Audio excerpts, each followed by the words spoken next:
நம்ம அவினாஷ்ல இருந்து வெறும் 3 கிலோமீட்டர்ல அதுவும் ரங்காநகர் மெயின்ல ஒரு சூப்பரான 2 BHK வீடு ஒன்று சேலுக்கு வந்திருக்குங்க. இந்த வீடு பாத்தீங்கன்னா ரோட் பேஸ்ல இருக்க மாதிரி 3 சென்ட் 32 சதுர அடியில நீட்டான எலிவேஷனோட கட்டியிருக்காங்க.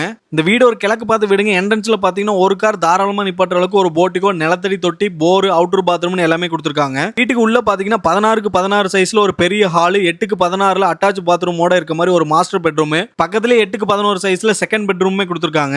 ஹாலுக்கு லெஃப்ட் சைடுல பாத்தீங்கன்னா ரேக் அண்ட் குவாலிட்டியான டைல்ஸ் எல்லாம் போட்டு 8க்கு 16 சைஸ்ல ஒரு சூப்பரான கிச்சனுமே கொடுத்திருக்காங்க. ஏன்னா ஹால்ல ஒரு பூஜா ரேக்குமே அட்டாச்சா கொடுத்திருக்காங்க. வீட்டோட மாடிக்கு போறதுக்கு பாத்தீங்கன்னா வீட்டுக்கு முன்னாடியே சைடுல ஸ்டெப்ஸ் கொடுத்திருக்காங்க. மாடியில பாத்தீங்கன்னா குவாலிட்டியான வாட்டர் டேங்க், துவைக்கிற கல்லுமே கொடுத்திருக்காங்க. இந்த வீட்டோட மொட்டை மாடியில இருந்து பாத்தீங்கன்னாலே தெரியுங்க, சுத்தி ஏகப்பட்ட குடியிருப்புக்கு மத்தியில இந்த வீடு லொகேட் ஆயிருக்குங்க. முக்கியமா மெயின் டோர் பாத்தீங்கன்னா ஒரிஜினல் தேக்குல போட்டிருக்காங்க. வீட்டுக்கு முன்னாடி பாத்தீங்கன்னா மினி பஸ் வசதியுமே இருக்குங்க. சோ நம்ம அவினாஷ்ல இருந்து வெறும் 5 மினிட்ஸ்ல இங்க ரீச் பண்ணிடலாங்க. அப்புறம் என்ன இந்த வீட்டோட ரேட் அண்ட் மத்த டீடைல்ஸ்லாம் தெரிஞ்சுக்கணும், வீடியோல தெரிய நம்பருக்கு கான்டாக்ட் பண்ணுங்க, அவங்களே டீடைலா சொல்லிடுவாங்க. அடுத்தடுத்து இந்த மாதிரி யூஸ்ஃபுல்லான அப்டேட்ஸ்லாம் உடனே தெரிஞ்சுக்கணும், நம்ம பேஜுக்கு ஒரு ஃபாலோ மட்டும் பண்ணி வச்சுக்கோங்க.